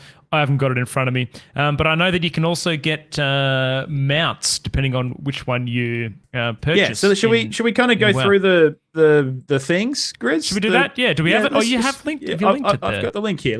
I'll just quickly. So there's 3 editions, Grizz. The standard edition, which has a Murloc pet in Diablo, and you get some nice wings. The wings that are shown in the trailer. In fact, yes. If you get the standard edition, you'll also get access to the Amalgam of Rage mount in World of Warcraft, and you'll also get the Umber Wing Darkness cosmetic set in Diablo Immortal. So just trying to get you to play all of their fucking IPs all at once. Yeah. The mount looks sick in WoW, by the way. I don't know if you've seen it. It does look pretty cool. It looks pretty cool. It's got like a couple of heads, and it's like this weird dog thing. No, hang on. That's not the mount. Oh, am I thinking of a different mount? Am I? The mount is the horse. At least I thought it was the horse. No, so I've seen Asmund Gold pull it up. The mount in WoW is that 3-headed dog thing that's on that picture. Oh my god, I think I fucking need it, dude. Because if that's what nuts, it is, right? that's so cool. You're riding around this 3-headed dog, and then when you go to fly, flame wings come out the side, and it just starts flying. It honestly looks nuts. Pretty fucking poor timing, Grizz, in a expansion where they promote you not to use any of your mounts and use the Dragonflight mounts. Anyways, very so true. there you go. Okay, well that's pretty fucking cool. I think, I really want that. Yeah, I don't know what those horses are. I'm not sure what those horses are there. I think these horses are horses that you'll be able to use in Diablo 4. Yeah, right. Cool. Yeah. So the digital deluxe version is the next step up from the standard edition. You'll get the same shit in the earlier one. You'll also get up to 4 days early access to Diablo 4's launch. So you'll be able to get a head start in front of everyone. That is not bad, mate. Pretty good. You'll also have, now here's the thing that's fucking setting fire to people's minds at the moment. They can't believe this has been included. A seasonal battle pass unlock in Diablo 4. So we knew that they were going to be doing this, and I think people saw this and were like, I can't believe they're doing a battle pass, but they announced ages ago they're going to do this. So guys, you had full warning. I'm sorry. So yeah, you'll also have that unlocked. So obviously battle passes moving forward will always have a paid unlockable portion, I guess. Okay. Yeah. Now, which I found, it kind of surprised me because I was like, okay, well, I thought they had a free and a paid tier, so I don't really understand how this is working. But anyways, we'll get to that in a second. You also get a Temptation mount in Diablo 4, and you get a Hellborn Carapace mount armor so I guess probably armor for that particular mount again in Diablo 4. The Ultimate Edition, all of that shit again, up to 4 days early access to Diablo's launch. Just let's keep that in your mind, ladies and gentlemen. Now they also include a emote for Diablo 4 and accelerated seasonal battle pass unlock in Diablo 4 includes a premium seasonal battle pass unlock plus 20 tier skips and a cosmetic. I am highly confused at how this is working, Grizz. What is a 20 tier? What is a 20 tier skip? What is that? Well, is that 20 levels of the battle pass? Is that what I that believe is? so? Okay, yeah, which is in other battle passes. It's not the first time anyone's done this before, so that doesn't surprise me. I just don't quite understand because I was under the impression that there was going to be a free portion of the seasonal battle pass, and then the premium part of the battle pass, but this is kind of like you pay. Like, why are we? If we buy the standard edition, we don't get any battle pass stuff. Surely you get the free battle pass, right? Well, that's I what get I'm, you're I'm just confused about, saying. because then it says in the next one up, it says you get the seasonal battle pass unlock. So now I'm just like, well, what the fuck's going on here then? I don't know. So, anyways, I think they're probably going to need a bit more time to figure this out. But Yeah. as Sukai has noted in chat, the pricing of these is pretty fucking hectic. How much is the most expensive one, Cap? Look, the most expensive one for PC in Pre-purchase. Australian dollars is $154.95. Jesus. Yeah, so quite some amount I of think money. the Now, only reason why I'd buy it would be to play it early. yes, that's the same for me. But the thing is, Cap, they're going to have to be really careful with their launch, because if that launch Yeah. shits the bed and all of a sudden you don't get your 4 days extra and you're Yeah. launching the same day as everyone else, Yeah. there will be a many refund.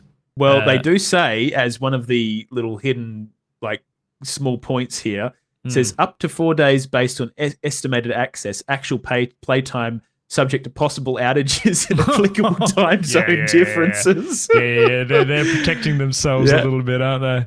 And then they go on to say minimum open beta time duration is 2 days, limited time only, internet connection required. So, I mean, you might only get, so this is a maximum of 4 days early access. They might literally just give you 2. And in that time, the servers might be utter fucking garbage and you can't play. So just a forewarning for those of you thinking that you really want to go and pre-order this. Now, just want to quickly talk about the release date here, Grizz, because they are saying it's coming out on the 6th of June. Now, there has been some rumblings coming out of the Blizzard development house anonymously. They don't believe that they can get this game done before then. You're kidding me, right? I am not kidding you. So there's just going to be delays. It's going to be delays. Is there, or? Yeah, well, I mean, we'll see what happens. I doubt there will be delays. I think there's going to be a lot of crunch happening between now and then. Basically, internally, sounds like Blizzard is encouraging very long hours, and the developers are not being managed particularly well by the company. Looks like it's a bit of a shit show, and I think this game suffered quite dramatically from the fallout of all the sexual abuse allegations that came out, and some of the lead directors for this game were basically shown the door, and See as you a later. result, this game has suffered a little bit in the development sort of cycle. So basically, yeah, I'm just going to sort of give you a quick read.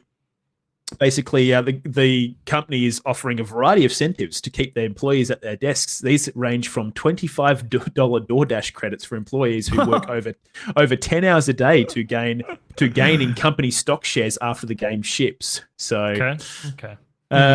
yeah, I don't know. I probably just want to get fucking paid properly. Thank you, Blizzard. Maybe just pay me out some fucking overtime. That'd be cool. Do you reckon they're paying them overtime or not?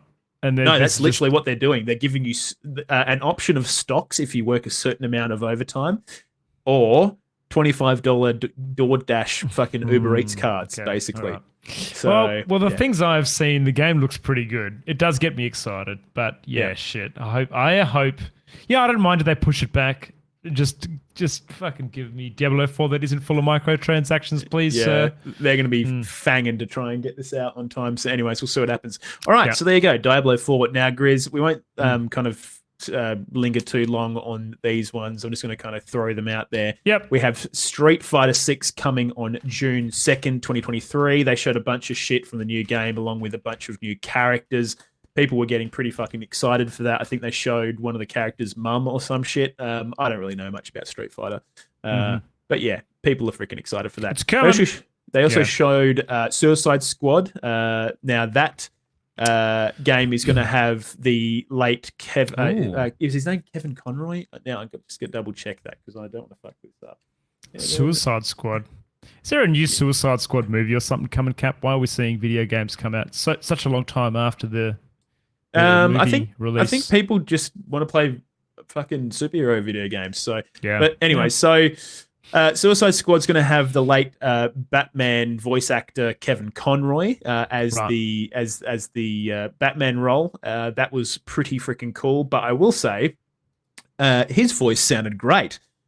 the rest of the voices in that game sounded fucking shocking, absolutely right? fucking shocking. Okay. I was listening to it whilst working, and it was physically off-putting to my work when I heard Harley Quinn talk. I thought No it was way. horrific. It was no good.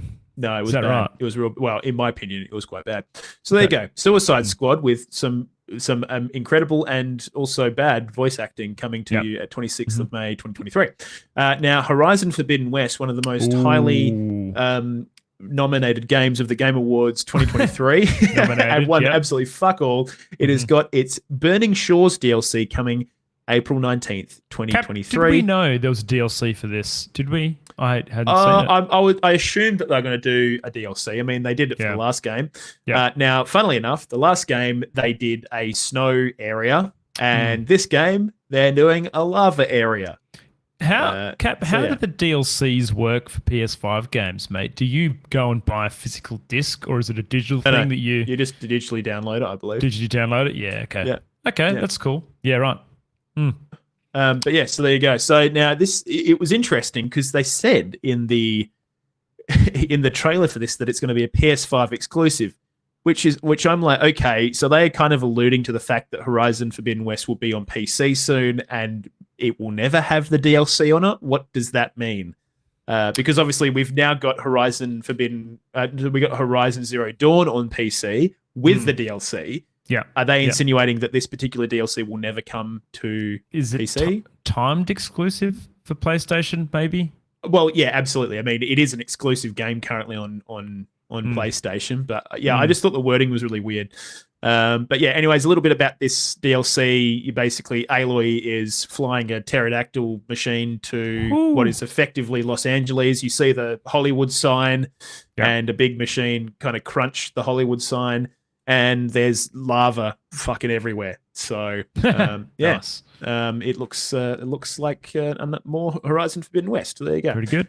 Now, the one that I was particularly excited for, I mean, I was immensely excited for Diablo 4 and quite excited for this as well. Baldur's Gate 3 now has an actual release window. They're Hell releasing yeah, it dude. from, what do you call it? Early access in August of next year. Okay. So we've got a date. I feel like we've been waiting on this for a very long time. Oh, Cap. yeah. They basically Been got sitting like the around. first chapter, I believe, or something available in the early access. That does not interest me at all. I want to play the whole game at once. So I'm very keen to get my teeth on this game. They had a pretty cool trailer that was released. They even had like a character that looked just like fucking Kratos. Really? Like clawing his way out of a mimic chest, which I thought was pretty cool. Hell yeah, dude. So yeah, so that was that one. So there you go. Those were kind of the main release dates that we sort of took out of Game Awards. Again, more things was announced, but we just picked out the shit that we liked. Yeah. Now, other notable shit, Grizz. CD Projekt Red, they announced that they released a bigger trailer for their Cyberpunk DLC that is only coming to next-gen consoles, I believe. Yeah. The most notable thing of this was that Idris Elba, well-known, renowned actor, is going to be cast in this particular DLC. Wow. So they've got Keanu Reeves now, Idris Elba And as Idris well. Elba. Far Yeah. out. There you go. Pretty freaking cool. I mean, this was like, the fucking Attack of the fucking, B grade actors. I mean, Idris Elba isn't B grade, nor is Keanu Reeves, but still, there's a lot of actors coming to these video games. So there you go. Now, one I thought that you'd be shitting your pants about. Returnal is coming to PC, Grizz. Yeah, I am stoked about this, Cat. I think mouse look for this game will be amazing. And I feel like right now it's kind of wasted with this multiplayer thing on PS5 because I don't know. Something about me playing multiplayer games on my PS5 doesn't sit quite right with me. So yeah, I think this should be great for the franchise. I think that will bring more people in, hopefully playing multiplayer piece with mouse look. So cool. Yep, absolutely. So that looks pretty cool. They've also announced a really weird crossover that I could never have predicted in my entire fucking life. Dead Cells is getting a crossover with Castlevania, which is really freaking cool. I think, on second thought, it makes a lot of sense. Gee, it looks legit, doesn't it? Looks very natural. Absolutely. So they've still got the Dead Cells kind of main character walking through, but I believe there's going to be a significant amount of I guess Castlevania themed DLC along with unforgettable characters such as Alucard and shit like that, and some of the weapons that we see, like I think they have like some holy water and some other bits and pieces that will be throwing axes, feature. all your classic, your whips and stuff like that, and it looks like so it says 2 new biomes of Dracula's castles being recreated in this, so that's pretty cool. Secret rooms, candlelit corridors, all the good shit. Cap, have you completed Dead Cells? Have you given it a whirl? I probably played about 2 hours of it and just did my usual of never going back to it for no particular reason. So I tell you it's a what, great game. Man, it is a fantastic game, but not many people notice. It actually has a really good Twitch integration as well. That let your viewers decide certain things and even open treasure chests and stuff for you. You literally can't open the chest if your viewers aren't doing the right things. So I think one enjoyable. of the things about Dead Cells for me is the fluidity of the pixel art animation. It is incredibly well animated. It is beautiful. So yeah, there you go. Anyways, Dead Cells getting a Castlevania DLC. Now, one thing I just wanted to kind of point out was, Chris Judge took like 10 minutes to do his acceptance speech, which was given to him by Al Pacino. Yes, he was there for ages, dude. Really? I think Jeff Keighley was in the background giving him the fucking cut it off, fucking hurry the fuck up, mate. Chris. We got a whole fucking 2.5 hours to go here, pal. So yeah, I don't think I don't know. It was a long fucking acceptance speech. And he is a cool hilarious looking dude, though, isn't he? Oh yeah, he's a cool motherfucker. He had like a gold jacket on, and yeah, he was looking real fucking hot that night. So so congratulations to Chris Judge on Mad Dog of the Year, Best Actor. That's the one. Yeah. Now, I think the thing that a lot of people, and we haven't spoken about yet, but after the Game Awards speech, there was some random kid in the background behind Miyazaki, and after that, he walked up and said something like, "Well done" to Bill Clinton, basically. I seen a picture of him. Who was that kid, Kat? Some random kid, dude. He just walked up with the people that were, with From Software who were accepting the Game of the Year speech, and then after Miyazaki stopped talking, he just walked up to the microphone and said something along the lines of like, I can't even remember what he said. It was something fucking stupid about Bill Clinton being a reformed rabbi or some shit, and then walked off stage and then was promptly arrested. So, no way. Yeah, I seen a picture on Twitter or something of that. It's like, who is this kid? It's like, how did they not know? Surely one of the guys up there would have turned around and gone, who the fuck are you? Yeah, get this guy off the stage. Like, there is one picture of Miyazaki looking at the kid being like, because I mean, also Miyazaki doesn't speak English, so he would have just seen this kid there and been like, who the fuck is this kid? Maybe he's my security detail or something.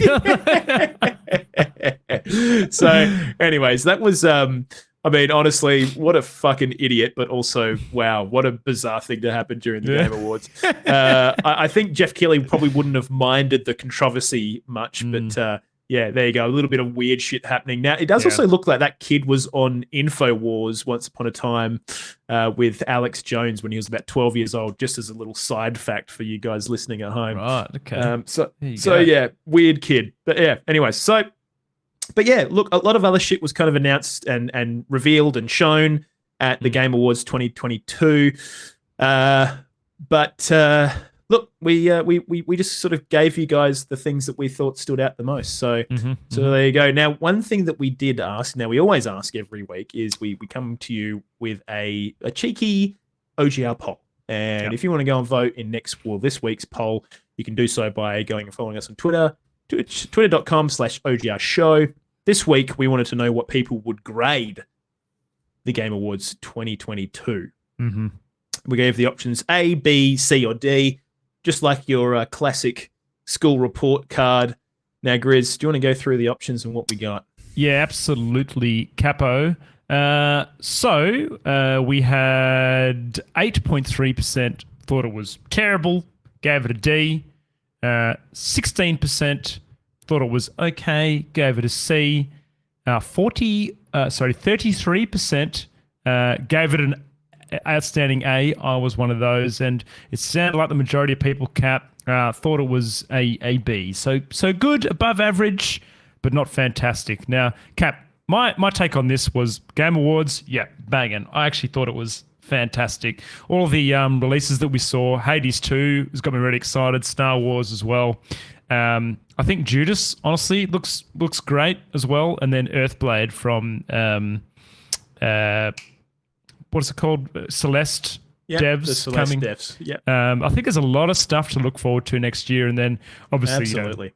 having a bit more information on some of those announcements is pretty exciting too, with Diablo 4 coming out and everything else. So, what about you, Cap? Where'd you land with it? I honestly gave it an A as well. I think it was a really well-rounded show. I think that they took on board some of the feedback that happened from the Summer Game. Wait, is it Summer Games Fest, or am I getting that mixed up? Summer Games Festival. He Keely didn't get does as well. Yes, yeah. That show, I think, the problem with that particular show this year was they had a lot of just filler shit, and it took a long time to get through stuff. So I think Keely really tried to condense everything and move through really quickly and give us a lot of stuff kind of one after another. A couple of awards, couple of announcements, couple of awards, couple of announcements, and kind of went with that kind of that flow, which I think worked really well. I think overall, in terms of what was announced and the way that they delivered the show, I thought they did a really good job. There was a few cringe parts along the way, which you can only expect from a video games award show. But for the most part, I thought they did a really good job. So good job, Jeff Keighley. Keep him fucking coming, mate. They're banging. Yeah, he's doing well, isn't he? He's doing bloody well. All right, Grizz. Now, yeah. Basically, that's the fucking main topics in the OGR poll. So let's pump out a bit of a quick fire news. The quick fire, yeah, the quick fire news, and as always, brought to you by our wonderful sponsor, best DJ in Perth, might I add, Cap. Yep, very good. Formerly known as DJ Francesco. Yeah, let's fucking go. DJ Mother Truckin' Francesco. Appreciate you, baby. All right, let's get stuck into this quick fire round. Yep. Grizzly Gaming 86, Dwarf Fortress, the weird ASCII art game that now has an actual graphical interface, has been re-released on Steam, and it's smashed its 2-month sales projection in just 24 hours. Is it, Cap? It's popping. It's going. Do you reckon are these all the nerds that played it back on ASCII in the day that are going, fuck yeah, I want to play some Dwarf Fortress? Or you reckon this is a new fresh blood into the franchise? What do you think? I think mate? a bit of that, and probably just it's trending a little bit on social media, and people are picking it up. It's definitely not a game for everyone.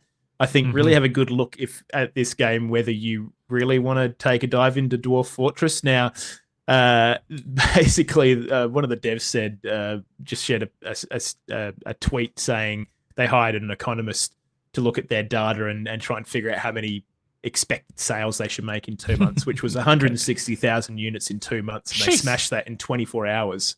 That's pretty good for an indie dev. I feel like 160,000 sales is quite a lot. Yeah, well, when the game's fucking getting sold at $45, I mean, what the fuck's that? That's like a lot of money. Where's my calculator? 160,000 times $45 is $7.2 million. Jesus Christ, Cap. So yeah, not bad. That's pretty good. Pretty good. So pretty good for a fresh lick of paint, mate. Anyway, isn't it? Not pretty bad good for literally a fresh lick of paint. Yeah. So there you go. Cap. Right, Elden Ring drops a free PvP inspired DLC. Now you're probably wondering why this is the main topic for us today, and that's because I don't know. We didn't have time. Didn't have time. Having a time. But I don't know. It's kind of exciting, but also it's not that exciting. Cap. Basically, they've released some Colosseums and some bits and pieces. They're already in the game. They basically just open the doors. Open the doors to the Colosseums. Let them in there. A bit of PvP. I think there's some balance updates and some bug fixes in hairstyles. Now, this comes back to what we saw in the last major update, Cap, where they had separated the PvE scaling and the PvP scaling for weapons, obviously trying to push this PvP theme. So here it is. It's on your doorstep. And I think I honestly reckon, Grizz, they have given us this DLC now because we're not going to see another DLC announcement for a while. You reckon? They've just given us a little bit. I think this is a little taster. A little half a slice of cake before we can eat the rest of the cake later. So Yeah. Elden Ring 2 until Elden Ring 2 is announced and coming out. But we'll see.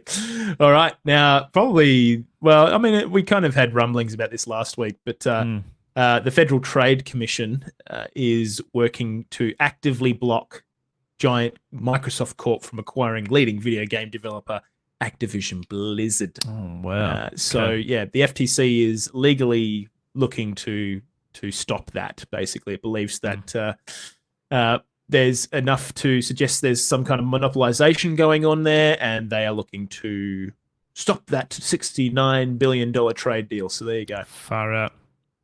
Now, Cap, off the back of you bringing us some news in the Smash scene last week, we now see that following the Smash World Tour controversy, the Panda CEO has stepped down, and 80% of teams have withdrawn from its tournaments. So a little bit of an uprising there. Yeah, a bit of a boycott happening. Looks like the Panda CEO also put out a big thing on Medium to basically give their perspective. I didn't bother reading it because people don't seem to be giving it much of a light of day. Yeah. And kind of just it kind of looks like he's just covering his ass. I don't know for sure, but basically, if anything that the stuff that people were suggesting about this guy was correct, he's a bit of a turd. So there you go.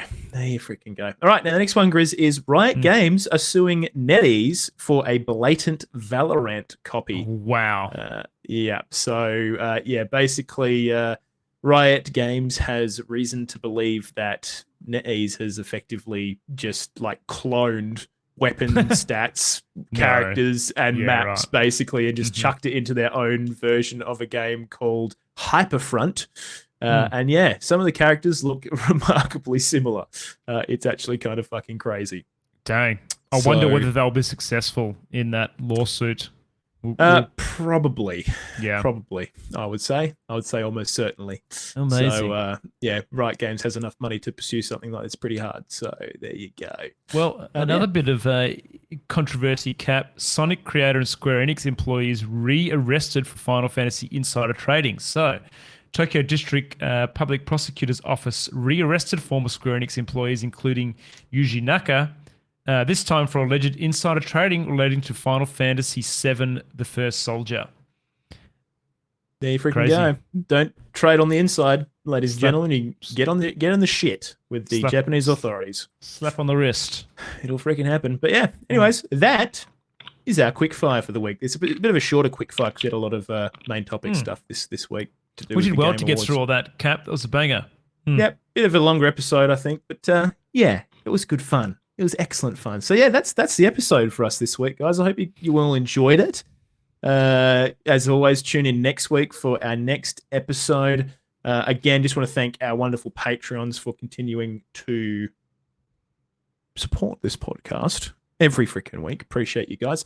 Would really appreciate if you guys could go and rate and put some reviews of our podcast up onto your favorite podcast platform. That would be brilliant. You can also watch us live every Monday from 7 p.m. Australian Western Standard Time. But otherwise, you can just listen to us on your favorite podcasting platform.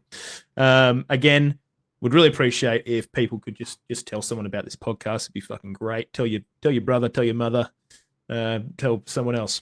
But yeah, just go and tell someone. Go and get us out there. Would be freaking excellente. But yeah, other than that, go and follow us on Twitter, twitter.com/OGR show. We do an OGR poll every weekend that you can catch and vote on. And go and join us in Discord and have a bit of a chat with us. Want to share a news article or want to have a chat about something that we spoke about this week? Yeah, jump into the Discord and say good day. And we can have a bit of a chatteroo. So yeah, all you got to do to find that Discord link is look in the body of this podcast in the description or check out in the Twitch chat right now. But yeah, thanks to all the guys in Twitch as always. Kamikaze Cracker, welcome on in, mate. How you doing? Caging Runt, as always, appreciate your takes and you just being an absolute fucking maniac in there. Love you. And Sukai, same thing, mate. You're a fucking legend. Appreciate you being in here as well. Also had Sick Jose in here as well. G'day, mate. You bloody legend. And on a Moose, and we also had the blindsided Moose as well. But yeah, a few you guys can legends also up and jump in about there. there. A few legends, Cap. Yeah, so feel free to come and watch live if you ever so wish. But yeah, anyways, we'll catch you guys next week. on Monday. And yeah, we're getting dangerously close to Christmas. We'll have to discuss our Christmas hours over the coming weeks. We'll see how we go. Yeah, Holy absolutely. schmackerel. But yeah, probably we'll see how we're looking for stuff. But yeah, for announcements, check Discord, Twitter, etc. And yeah, we'll catch you next week. See you, everyone. Bye.